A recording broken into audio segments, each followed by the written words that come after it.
Alrighty, good morning.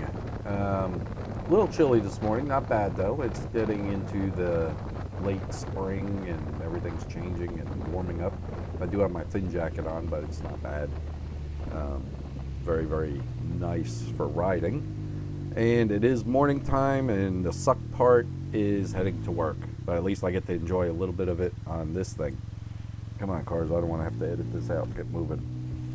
Um, Yeah, that's the only suck part. You gotta go to work, but at least I get to enjoy the morning heading out on this. It gives you a little bit of a fun time. But this is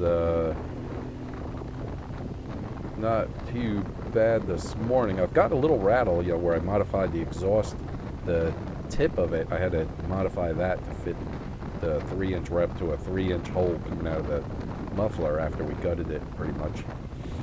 I did put some more packing back in there because the resonance sound was just too crazy inside the helmet. So I did throw some packing in there to break up the sound wave, and that's the way the sound is. I'm not going to install that on this video. But that's how you get really bad resonance inside a car or whatever, is with the sound waves matching each other and then they clash. So I was getting that, so I threw some packing in there and threw it off a little bit, so that was good. I'm going to spin around right here real quick. Hold on a second. And I'm going to head back for some coffee. We are going to pull up in here. Let's see, I could get around these guys and go on the other side and order some coffee. And you're wondering, how is he going to carry the coffee on the motorcycle? Well, remember, I used that water bottle and it is in my bag in the back. So hold on a second. Put this in park and pay her.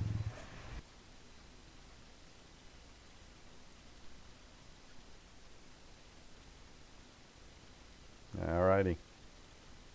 Cool.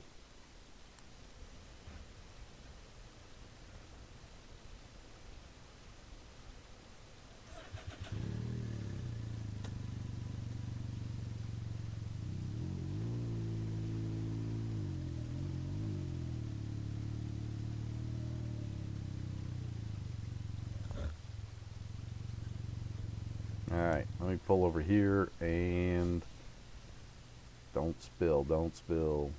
Get my water bottle out. Fits right in on the side here. Tell you, the bag holds a whole lot more than you would imagine.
Alrighty, got my coffee.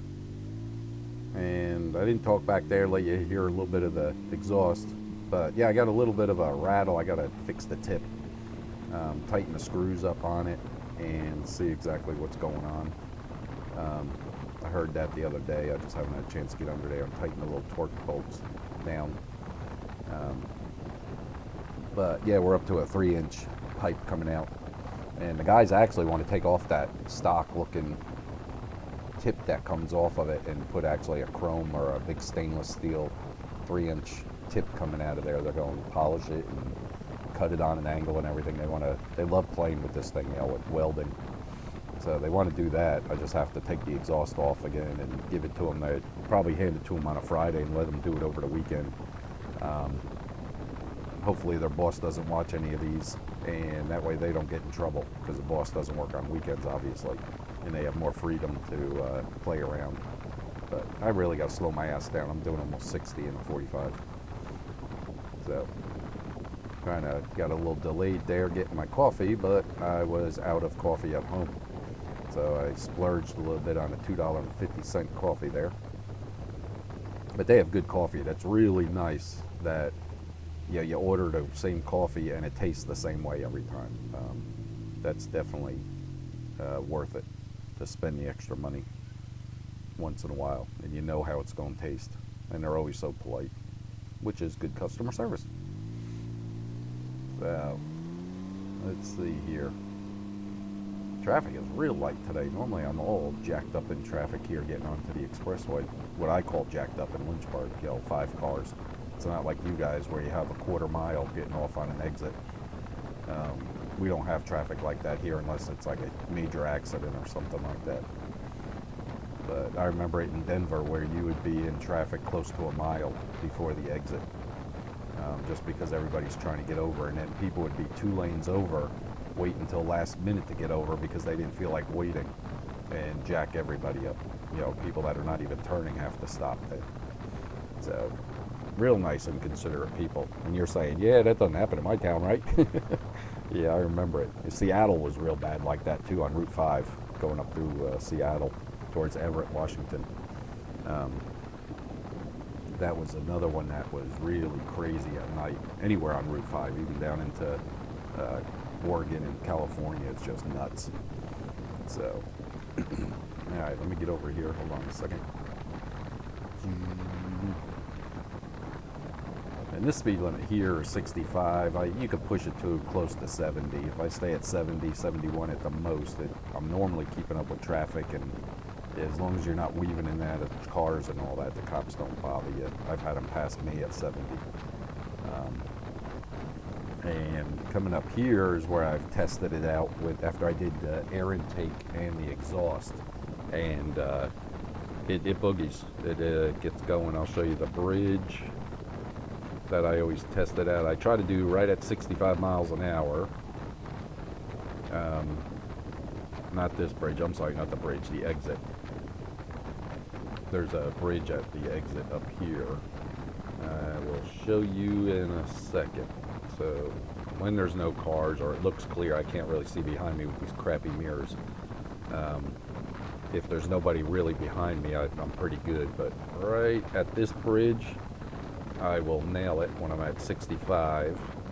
And by the time I get up here on the left-hand side is the exit. And it is coming up. Normally, when I hit the exit sign, I'll show you right up here. Hold on a second. It is right here is where I normally time it to. Alright, let me get up the road here. But yeah, right at there, as I was almost at it on the left-hand side, was the exit for Candler's Mountain. I'm normally, well, last time I did it, I was at 110. So it was plenty, pep, and I still had more to go. So I'm thinking it probably would have made maybe 115 or 118 at the most. I think I would have ran out of RPMs on it. But it was like right at 109 to win. I think it clicked over to 110 right when I let off, when I hit the exit.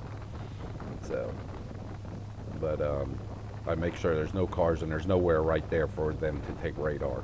And it's a short stretch. I mean, that's probably 1/8 of a mile at the most. I'm starting at 65, so yeah, people think, oh, 110, that's fast, but I'm starting at 65. And that's really out of the fun spot for this. This thing really glows at the 45 mile to 80 mile an hour. That's the really fun spot for this. Once you go, I would say it's above 90, you're really stretching this thing out. You don't have much torque left. It doesn't have much, it's just working, to get up there. But up to 85 is where you have all the torque, and so if you're playing around from 35 even or 40 is the sweet spot. Up to 85 is just that you could rock it all day long. So, but this is that pull out here. I told you, 6 Mile Bridge right there, where everybody pulls out with the canoes. And I don't even think they use that trestle right there. I believe that is not used anymore. And somebody's up here fishing already.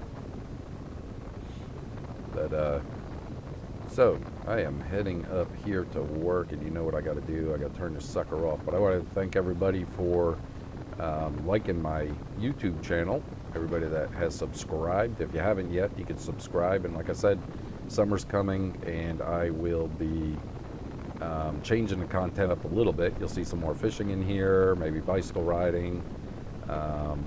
There might be hiking. You know, so you never know what you'll find. But I will definitely keep the Riker videos coming in. Just they may not be on a regular basis because I may have to take the truck because I'll have the canoe because I go fishing. But other than that, I really need to get on the bags on the back of this thing. Get that designed and put on there again. I didn't like the last design. I got to redo that. But anyway, here's the exit, and I can't film once I make the turn, so I will turn it off right as I make the turn, or I will get my butt in trouble.